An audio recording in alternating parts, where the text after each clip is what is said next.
Okay, so let's go. So today we'll move on. Last week we began Module 2 as we began to look into the evolution of money, the evolution of money. So last week we were able to establish the fact that money is not the paper you have in your purse or in your pocket. Money is not your ATM card. Money is not your checkbook. What many of us call money is nothing but just currency. And then we began to look at the evolution of money. How did we arrive at a place where you now call that paper money? So we looked at the first level of evolution. We looked at the hunter-gatherer caveman era, and I explained to us that when the present-day evolution of human civilization began, people were at the level where they were hunters, gatherers, cavemen, and they were running after what was on the ground. What was on the ground. But at that point, all they needed was energy and skill. Energy to hunt, the skill to hunt. And that energy and skill was the currency with which they transacted and the currency with which they survived. But then we move to the next level of evolution, like we said last week Sunday. Emulation and observation is a form of education. So by emulating people, you are able to learn. By observing things, you are able to learn. So by observation, they realized that the ground upon which they were walking had the ability to produce. And then that was what brought forth, by the inspiration of the Creator, the revival of the understanding of the power of the land and farming. And then we got into what we call the farming or the agrarian era, And we said that one of the things that happened as a result of the agrarian era is that land now became very, very important. So I told you about real estate, how people began to own land, and the bigger the land you have, the bigger your farm, the bigger your plantation, the richer you were. But that brought in some different realities. Number one, it brought an enhanced class system. People began to look at themselves as being superior to other people as a result of the fact that they had bigger farms and bigger plantation.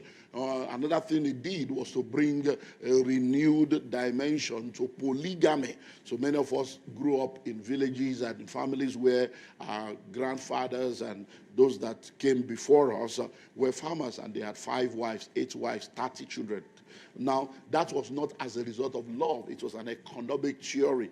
And that's why I wonder if people are still operating in that today. Then we also saw that it brings the revival of the slave trade, where people now realize that, look, if I have to bring 4 children within my own territory, then I have to marry the wife, feed the wife, impregnate the wife, give birth to a child, I train the child before the child can be useful for me on the farm. That became a problem. So that led into the slave trade that became a major problem. And then the currency then began to come into force. That's when we had what we call the trade by barter. Now, don't forget, energy to hunt and skill to hunt now needed to be upgraded to energy to farm and skill to farm. So don't lose sight of those two words, energy and skill, because at this point there was no currency, and this was what they needed to be able to continue to excel. So trade by barter now became the economic system that they began to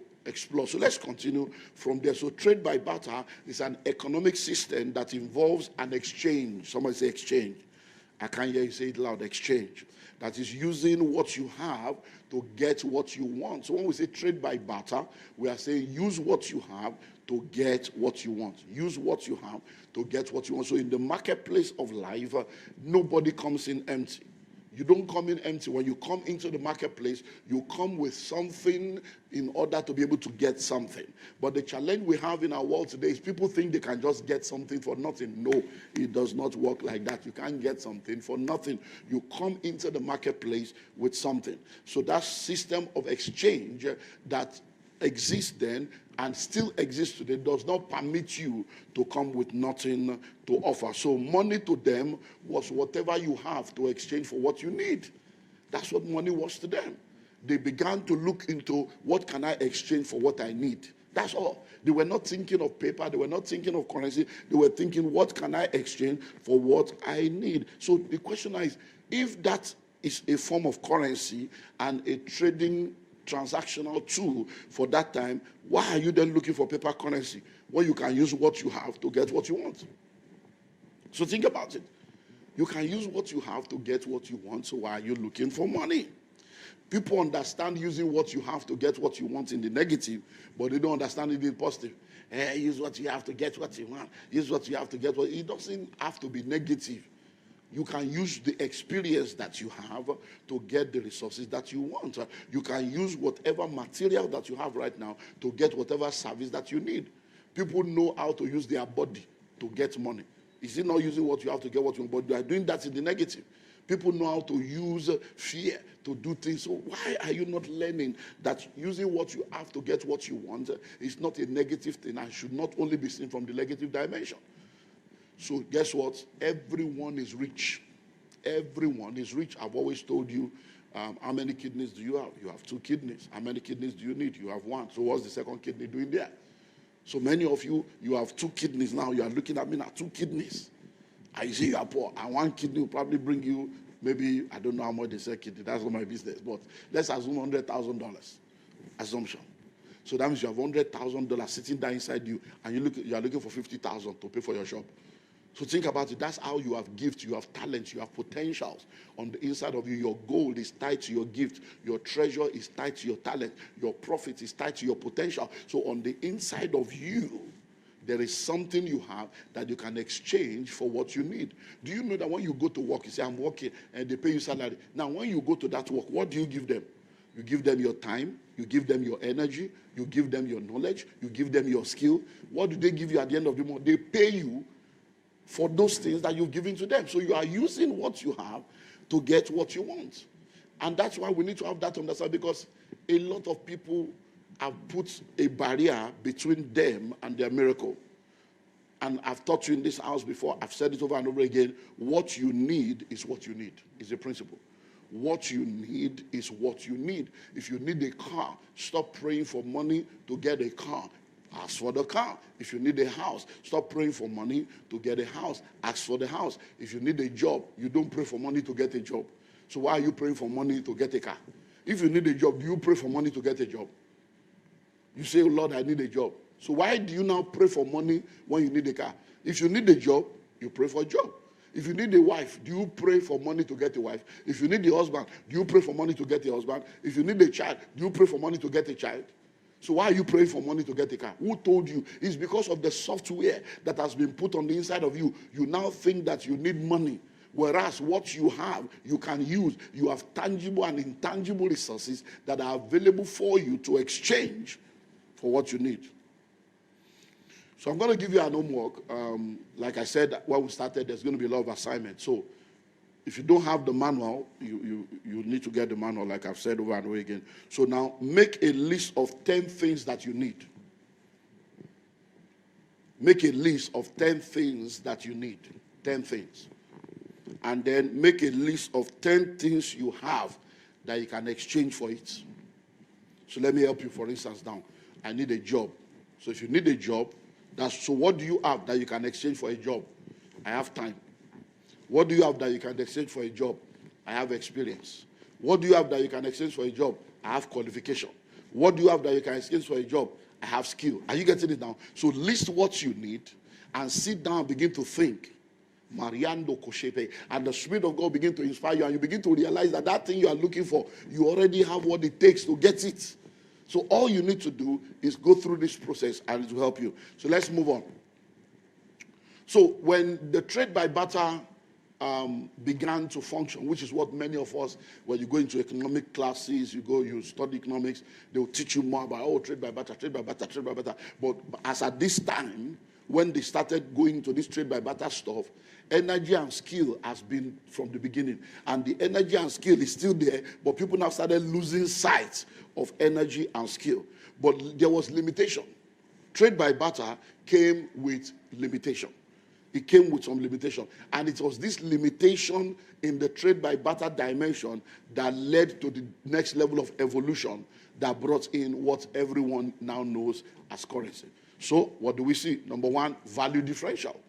The first limitation was value differential. So what does that mean? Now, so for instance now, in trade by barter, because they were in an agrarian age, someone probably has tomatoes and somebody else had, corn.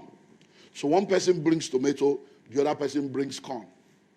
And the person bringing tomato is saying, if I give you 1 dozen of tomatoes, I need a plastic of corn. And the person bringing corn says, what do you mean by that? How can you give me just 1 dozen for a plastic? I need 10 dozens of tomato for 1 plastic. I said, no, tomato is very important now. 1 dozen is enough. He said, no, my corn is very. So the value of what everybody had was higher to them, and most of the time there was no agreement on the value of people's products. And that became a problem, because somebody believes that yam is more valuable than plantain. Somebody else believes that plantain is more valuable than beans. Somebody else believes that beans is more valuable than gari. And because of that, problem 1. Problem 2, the need differential. There was a differentials in their need. So for instance now, if you need beans and then you have yam, so you bring yam to the market and you want to exchange yam for beans. So you need beans, you have yam. But the person that has the beans does not need yam. So you say, sorry, I don't need yam. If you can give me plantain, that's what I need. Say, I don't have plantain. So you have to first of all go and use your yam to look for somebody that has plantain and needs yam. Are you getting it now? So you go through that. By the time you now get the plantain, before you now come back to the person that has beans. So because of that differentials of need, it was becoming cumbersome and complex. Number 3, the mobility limitation. There was no transportation. It was, you see, when you hear, necessity is the mother of invention. It was during this agrarian age that transportation came in. They started by walking, then they were moving carts, then they started using horses and animals, and they had horse carriages. Before you know it, they started talking about cars. Before you know it, trains. Before you know it, they started having canoe and boats. So all these transportations came as a result of how do we transport our farm produce from the farm to the different cities and the different villages. How do we transport what we have to where the product is needed? So it was that transportation and mobility limitation that brought forth the emergence of different transportation and brought forth different kinds of stuff, but at the same time, it was a major challenge. And then number 4, the storage challenge. How do I store banana for 3 years? How do I store potatoes for 1 year? How do I store tomatoes for 7 years? It was becoming a difficult problem. So as a result of all these different problems, people now started thinking. They started thinking, why? Because now they are moving to the next level of evolution. Now this next level of evolution is what brought us into the 3rd dimension that we call the industrial age or the industrial era. So in the industrial age came as a result of, I have potatoes. How do I keep these potatoes for 1 year? If I cut it and I fry it, or I roast it, then I preserve it, then it can stay longer. Tomatoes, if I squeeze it, I turn it to liquid, it becomes tomato paste, it becomes tomato puree. This orange, if I squeeze it, I can put preservative, it becomes orange juice. I can keep it for 2 years instead of the orange spoiling after 3 months. So as a result of this dimension of evolution, we got into the industrial age. Are you seeing how this thing works now?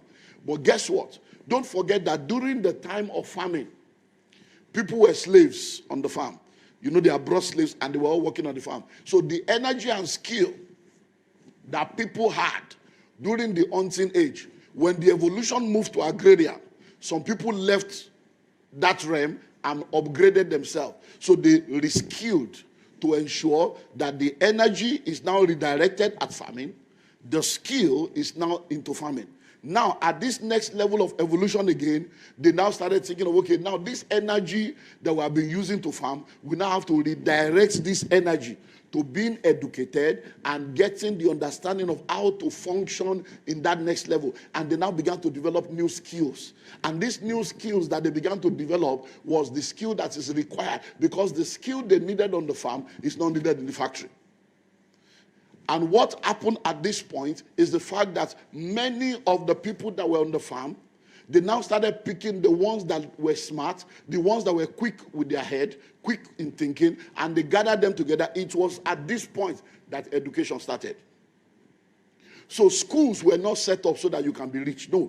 Schools were set up so that those that were farming slaves can be trained on how to function in the factory. So the purpose of education was to help people to redirect their energy and to give them the skills that is required for them to continue to slave, but no more on the farm. They now slave in the factory. So when they were in the farm, they were wearing short knicker. They now brought them into the factory. They gave them overall. So you are still a slave. That's why you are called a civil servant or public. You are still a slave, still servant. But you are now a servant in a factory instead of being a servant in the field. Are you getting it now? So don't think that, oh, I go to school. No. Schools were not set up to help you. It was set up to prepare you and to equip you to function at that next level. And because of derivative, what's a derivative? A derivative is what you derive from something. So from orange, we have orange juice. Orange. So orange juice is a derivative of orange. From apple, you have apple juice. You have apple puree. So apple juice is a derivative of what? Of apples. So that derivative, that things that are derived from, is what brought us to this level. But now look at it now. Are you ready for this? Are you sure you're ready? At the first level of evolution, they were running after what was on the ground. The animals, the squirrels, the antelope that was diminishing. At the second level of education, they were functioning with the ground itself. They were farming, and the ground was producing. But guess what? At this third level, they have gone to the next dimension. They are now dealing with what is under the ground. Now, under the ground, we have crude oil. Under the ground, gold, coal, diamond, diverse minerals, and precious stone. They have always been under the ground when people were hunting, but they did not know. So what is in you that you don't know? They did not know. While they were farming and making money from the ground, gold was under the ground. Crude oil was under the ground. Many of you don't know, but when crude oil was first discovered, they called it Black Death. Black Death. They saw crude oil and said, this black thing is coming from under the ground. It's going to kill all of us. So the same crude oil that later became what? Because they did not have understanding. So they are now going after what is under the ground. So you need to go below, to go into your life. Because when God created you in Genesis chapter 2, verse 7, and the Lord God formed man out of the dust of the earth and breathed into man, the breath of life, and man became a living soul. So you were brought forth from the dust of the earth. That's why if you can go and do this experiment. When you get home now, you want to sleep, go to the bedroom, have your bath, clean yourself, and then make your bed, white bed sheets. And then from the bathroom, go straight to the bed and sleep naked on the bed. When you wake up the next morning, you will see sand on your bed. Where did the sand come from? You are a sand. You die daily, whether you know it or not. You die daily. So why? Because you are from the earth. So that therefore means that if you go deep into you, the same way that there was crude oil under the ground and they were walking on the ground without knowing that there was crude oil, there was gold. In the same way, there is deposits inside you. There are potentials, there are gifts, there are dimensions inside you. If you dig deep enough, if you dig deep enough, something will come out of you that will transform your life. Listen to me. When you want to plant corn, what do? You take your finger, open the soil, put the corn there, cover it up. Few days later, it begins to grow. Few months later, you are eating corn. But if you plant corn, you can only eat it once. And after a few months, corn is gone. To eat another corn, you have to plant corn again. So the depth you go to plant a corn is different from the depth you will go to if you want to bury a dog. If you want to bury a dog, you go deeper. But the depth you go to bury a dog is different from the depth you go to bury a human being. These are levels of depth. But if you want to get water, what do? To dig a well, you go deeper. But guess what? There is even a limitation to the well. To dig a borehole, what do? You go deeper again. To get to crude oil, you go deeper. The problem with many of us is we are too shallow. We are too shallow, mentally lazy, physically lazy. You are not ready to think deep. You are not ready to spend time in meditation, in prayer, in understanding, so that God can take you deep until Toma call me. You will touch water and you will touch some depths of God. So we came into the industrial age, and at this point, number one, education came. Number two, banking came. It was at this point that they set up banks. Why? Because they have gone through all kinds of evolution. And like I was telling you earlier on, we have derived products. So different factories began to come. People started learning chemistry, learning biology. Because, I've told you in this house, if you say you are a medical doctor, so you went to school, you study medicine, somebody now give you a certificate, and so you're a medical doctor. The first medical doctor who trained him and made him a doctor. Are you seeing now that it is human being that created curriculum and created subjects and created courses and programmed you to believe in that thing? You say you are a lawyer. The first lawyer that is a lawyer, who trained that lawyer? The person that trained that lawyer, who certified that person as a trainer? Everybody, you can start your own generation. You too can begin to train people for something that does not exist, and you create it because there is a creator in you, and you're also a creator. Are you getting it now? Because you see, our mind have been messed up. They have put all kinds of software in us that we need to be reprogrammed so that we can be free from the manipulation of men. So things that are derived from farm produce. So from furniture, we get the wood. From juice, we get furniture from wood. We get juices from fruits. We get medicine and herbs from leaves. We get meat and chicken from animals. We get clothes and shoes from skins and hides. And in this third level of evolution, number one, the school system was set up.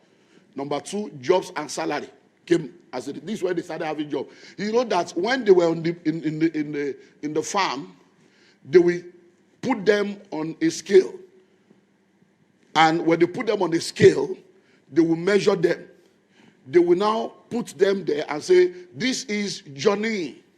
Johnny has been working in the farm of Mr. Pemberton.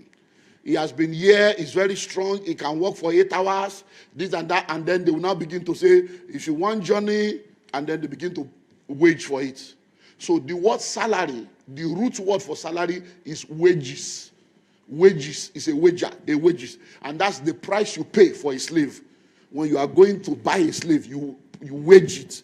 And that's what they are calling salary. Now, the same way they are measured on a physical scale, when you go to office now, what do they call? They call it salary scale. So you are still a slave. So you need to have that understanding that you are more than, no matter what they pay you, nobody can pay you your true worth. So if you go into any organization, I've just released a new book, How to Create Wealth as a Career Person. Go and get the book and read it. If you go into any organization, don't go there with that beggarly mentality. Please, can I beg to apply? No. Every vacancy is a cry for help. They are the one that need you. They say accountant needed. When somebody say accountant needed, it means we have problem with our accounting system. We need help. When somebody say vacancy, marketer needed, it means they have problem with marketing. They need you. So when you are going there, you are supposed to go there with solution. Not that you go there thinking that I let them just pay me. Or pay you with what money? What have you brought to the table? When you go with that mindset of being a beggar, I just want to survive, you cannot offer value. You will remain at the slavery level. And then the paper currency also became a reality at this point. The paper currency also became a reality at this point. That's when banking came into the equation. Now, listen. Due to the limitations of trade by barter, like we've said, many other means of transactions were now being explored. So they use gold, they use silver, they use all kinds of things. But at the end of the day, they now settle for paper currency. But before they got to the, paper currency level, they have used gold, they have used cowrie, they have used all kinds of stuff. And you know what happened? Are you ready for this? Are you sure you're ready? What happened was, everybody began to use gold at a point. And when they got to the level of using gold, that was when they got close to what I can consider to be divine currency. Because Genesis chapter 2, you see gold there. Revelation, you see gold there. So gold is like, getting close to divine currency. But the problem again with the gold was that gold was not malleable. What do I mean by malleable? Butter is malleable. So if you have a bowl of butter now, you can use knife to cut the butter. But you can't cut gold. So if someone has gold, a gold bar, there's no way they can pinch it like bread to say, okay, it takes more. No. So, and gold is not malleable. Gold is heavy. Gold is valuable. It can be stolen. So they say, look, you know what? Let's start using paper. And what we are going to do is everybody bring your gold. So everybody brought their gold. They now created what they call currency or promissory notes. So really, what you are calling money now is not money. It was created as a promissory note. And it was supposed to be backed up by gold. So when you bring your gold, they will now give you promissory notes. It's as if when you open a bank account and they give you a checkbook or they give you an ATM card. Now when they are giving you that checkbook and giving you that ATM card, what they are saying is, this checkbook is not money, this ATM card is not money, but whatever you have in your bank account, you can use this checkbook to access it. You can use this ATM to access it. But if you have nothing in the bank, you have nothing to access. The paper, checkbook paper is useless. Your ATM card is useless. So what happened then was people brought their gold. They now gave them paper, which is where paper currency came in. Say, take this paper. Anytime you want to buy anything, give this paper to somebody. So it was just like checkbook. Give this paper to somebody. When that person now uses that paper, we will now exchange your gold from your own account into the other person's account. So even till today, there's what we call a clearing house. Every bank will still have to go back to that pot called a clearing house. So when you transact your business with your bank and you are dealing with somebody from another bank, before your money can go from your bank to that person in the other bank, it will go through a clearing house. That is why they will call you to confirm. Before we move this money, confirm that you are the one that gave that check. Confirm. So it's a clearing house. And that's what was happening. So paper is not money. Paper is not money. It's just a promissory note. So if you can access the British pounds, I think I brought... So go and get the British pounds. So this is the British pounds. And if you look at the British pounds, which is one of the highest currencies today, this is £5. So if you get the British pounds is one of the currencies that helps you to understand what I'm saying. So if you pick up the British pound, so for instance, this is £5 now. But you see this £5, when you look at the back of the pounds, you see a picture and you see the design. When you look at the front of the pounds, which is the same thing with all British currency, under the Bank of England, this is £5. So you are thinking you have £5, but no. Under the Bank of England, you will see there, I promise to pay the bearer on demand the sum of £5. I promise to pay the bearer on demand the sum of £5. It's on £10, it's on £20, it's on £50. Every British currency has that. So what does it mean? Even though you are holding the pounds and you think you are holding £5, you are not holding £5. You are holding ordinary paper that is a promissory note.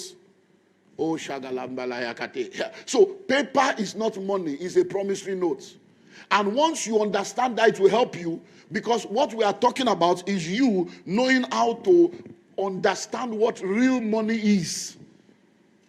When you understand what real money is, it will help you to be all that you are supposed to. So the problem we have to date is the error of seeing paper currency as money, because we have lost sight of the real money as we have evolved. So what is the currency of the first level? Energy and skill. When they got to the second level, what was it again? Energy and skill to hunt. By the time they got to the third level, it was still energy and skill. But now, there are people that were into farming that did not evolve into the third level. So how many billionaire farmers do we have now? Very few. And those that are billionaire farmers are people that have added the third level to their second level. They are not just farming, but they are doing what is called mechanized farming. So they have tractors. And then all the things that come out of the farm, they have the third level. They are producing the meat, they are producing milk, so you cannot say, I just want to be agrarian. No, you have to now add the third level. So anyone today that is still into farming and is a billionaire and is extremely wealthy, they are not doing farming alone. They added the industrial age to connect with the agrarian age, and that's how they're able to excel. And that's why we still have a lot of people that are farming today, and they are the poorest set of people because they are in what is called subsistence farming. They are still using hoe and cutlasses. They are not adding technology. They are not adding machines and adding all the derivatives of what the farm will produce. So energy, skill, then trade by barter. So I've just explained to you with the British pounds what a promissory note is. And that is very, very important for every one of us to note. So energy, skill, and then trade by barter. So at this point, they were not going after what was under the ground. They were not going after what was the ground. They are going after what was under the ground. But problems started again.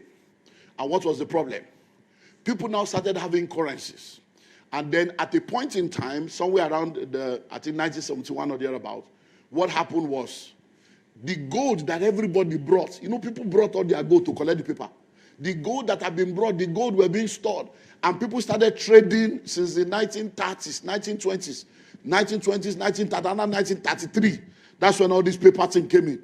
So they started using paper. But because trust was backing it up, people started using paper. And they forgot that there is gold that is backing up the paper, because generation after generation, people were now using the paper to buy land. They were using the paper to buy a house. Banking was giving people checkbook, giving people different kind of stuff, and then everybody forgot there was gold. Then the people that control things, they now sat down. They said, you know what? Since this gold are just sitting down here, and everybody is used to this paper now, let us separate it. Let us just continue banking system, and let's just continue to issue notes and issue checks so that people can continue to trade with that based on trust. Let us now separate this gold so that the gold can begin to trade on its own, and those that want to buy can buy. So they shared the gold, and people bought the gold, and then the gold market was separated from the financial market. And that is how people stole the destiny of people. And then the financial market now is ordinary paper. There is nothing backing up all the paper all of us are carrying, and nothing is backing it up. That's why they call it fiat money. It's fake money. Just paper. Somebody can just... Have you not seen what Emefiele did? If you don't, even if you are too young to know, did you not see what central bank under Emefiele did in the last 1-2 years? Were you not a victim? That is how human beings sit down. They just come up. It's people that will sit down and just do one thing. 200 million people will be bonded because one man decided to put color on paper and do baba blue. And then they now blew the thing, just change color, do coloration. They said they change colors, and everybody, people died. People lost businesses. People's life was shattered by this. That's how they decided to remove gold. And all of you now, you want to die because of paper. Hello? So what began to happen was, money is universal, but currency is geographical. Money is universal, but currency is geographical. So people now started having paper. But you now realize that when you travel, so for instance now, if you are traveling from the US to Nigeria, and you have $10,000, $10,000 is just one bundle. One bundle. Just put it in your pocket. Pam, that's all. $10,000. But when you now get to Nigeria, that's 13 million or 14 million. So you bring your $10,000, you travel to Nigeria, you go to the bank or borrow the change, you change it, they will now give you 13 million or 13.5 million. And then you are now carrying big bag. And then load, security. So people began to say, no, this is not okay. We cannot continue like this. Because what you did is, you brought $10,000, you got 13.5. After you have finished spending money in Nigeria, when you are now going back and you want to go back to the same bank or the same bureau de change to change your money back, they will now tell you it's no more 1,350. For you to buy is this amount. For you to sell is this amount. And you see the problem there. And that's when people began to say, no, we need to have a change. It was that change that people clamored for that led to the fourth level of evolution. It was the change of, I cannot be working in the factory, because people were working in the factory, they will work in companies, they will work in factory for 30 years, for 35 years, before they now retire, and then they will be looking for pension, and people were like, no, there must be a deeper level than this. It was that cry that led people into the next level of evolution. And the next level of evolution is what I will deal with when I come back next week, Sunday. Every year bowed in Jesus' name. I want you to open your mouth and begin to thank God. Open your mouth and begin to thank Him. Open your mouth and begin to thank Him. Give Him glory, give Him praise. Thank Him.